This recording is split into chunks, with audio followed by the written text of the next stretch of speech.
Hi, it's Jeff from Railway City Hobbies. I'm here with a brand new Genesis U50, the GE, the 5,000 horsepower diesel that GE came out with. This isn't the usual digs of the store. We're actually at the Thames Valley Modular Club.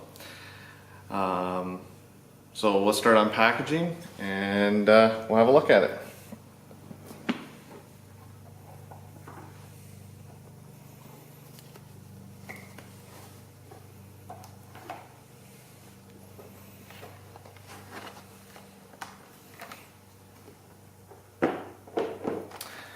So we'll take it out of the plastic sleeve. It's going to be difficult sometimes.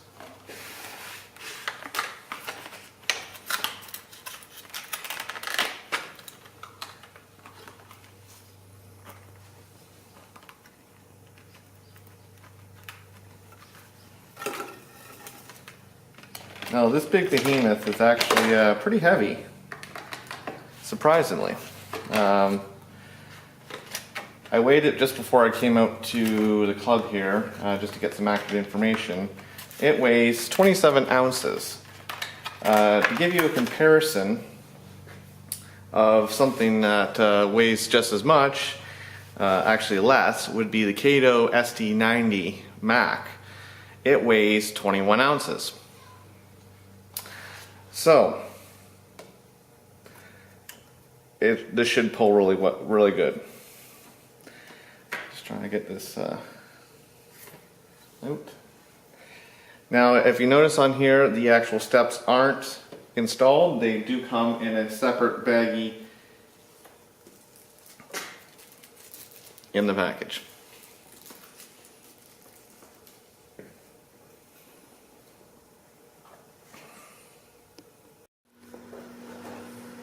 So now that we have the U50 out of the packaging, we can have a look at the actual detail of the locomotive, and in a few moments we'll actually go through some of the features and sounds. So the actual locomotive, the actual grills at the top are open exposed to the top, as well as the rear radiator grills. The actual trucks themselves, this truck here and this truck here are not driven. They are pickups, but they do not actually have a gearbox in them. This truck set here and this truck set here are the drive for this locomotive. You got your separately applied grab irons going up to the front of the locomotive, across the front of the locomotive. You have your grab irons on top, your beacon, your walkway over the rad. You won't be able to see it, but there are two single chime horns on top of the locomotive. More separately applied detail, the grab irons on the top of the ladders. And the grill back here is actually see-through. And you can I'll actually move the camera so you can see it.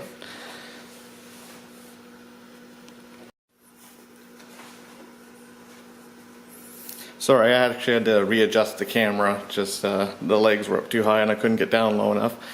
So if you look through here, you can actually see a compressor in the back. This was standard with a GE. You can see it front, and you can also see it in this front one and in the rear one.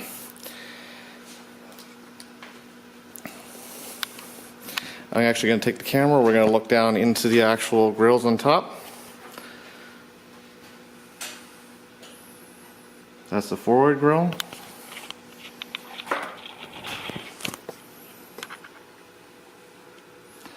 And that's the rear grill. So detail wise, this is a very nice locomotive, but we're going to show you some interesting features, and this may be actually a first for Athearn. So now that we've got the front of the locomotive in focus, you can also see the MU hoses at the bottom here. You have your coupler lift bar. More separately applied detail. Unfortunately, a McHenry coupler here. Got a grab iron here. Now we're going to show some new features. This locomotive actually comes with working class lights. I actually have a feeling these are actually LED, which if anyone knows Athearn locomotives, I don't think I've ever seen them use an LED in a diesel. And also the headlight. I have I can't actually see a bulb in there. It warms up and cools down like it would be an LED. So this is an LED in a Genesis. I think I'm going to drop dead and fall over here. This is an amazing feat here. Now the class light only works in forward direction. If you put it in reverse, the actual marker lights will shut off. The beacon is not directionally centered. So right off the bat, this is a leaps and bounds above previous offerings. So now we're going to fire it up.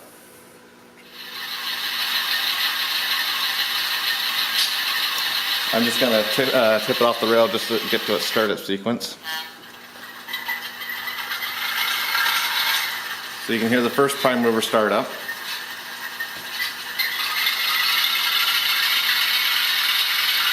And there's the second prime mover start up.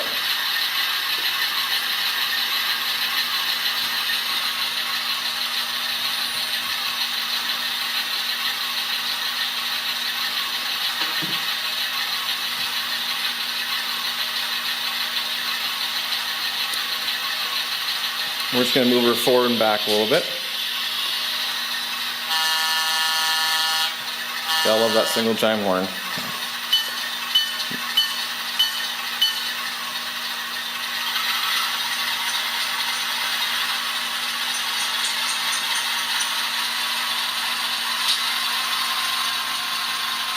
Step 2, speed step 3,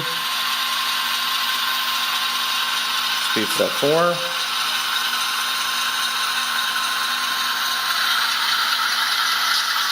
speed step 5, 6, 7, 8, 9,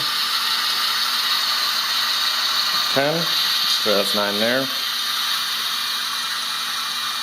and 10,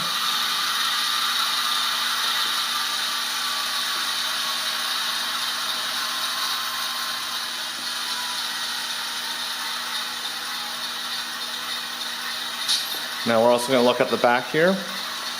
You got your coupler lift bar here, you got your airline here, actual see-through tread all the way across here, your brake wheel, but we'll put it in reverse. Again, without a doubt this has got to be LED because incandescents don't have that color and don't warm up like that. And now we'll bring it back towards the camera.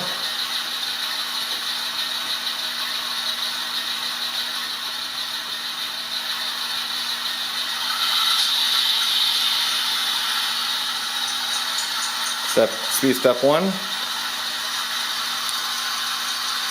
She crawls pretty good at speed step 1.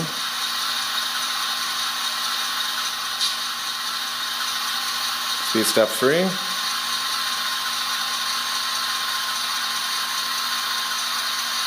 Speed step 4. 5. 6. 7,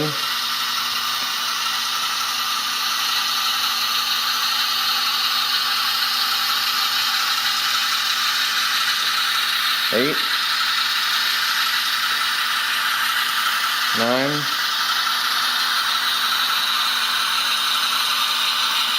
10, and bring it to a stop.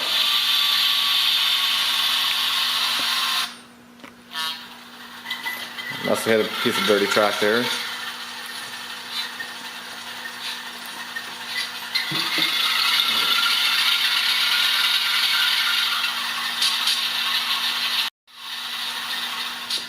Alright, so we just shut down the prime movers just so I'm not talking over the prime mover.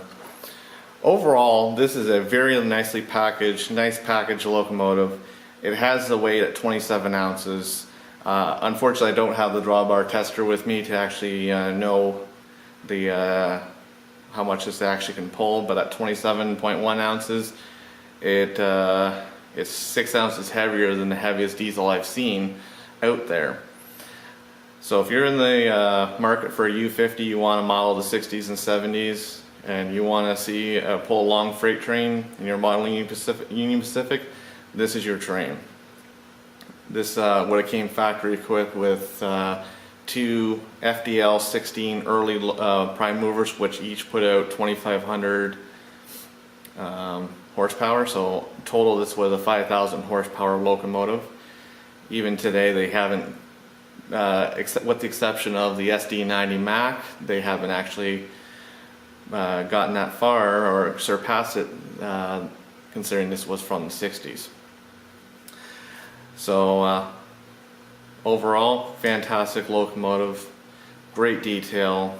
I think the use of the LEDs is fantastic. People are complaining regularly about incandescent bulbs. I think this is a step in the right direction. It's a fantastic locomotive, fantastic detail. It comes with you come to expect from an Athearn. And yeah, well, thank you for watching this review, and happy modeling.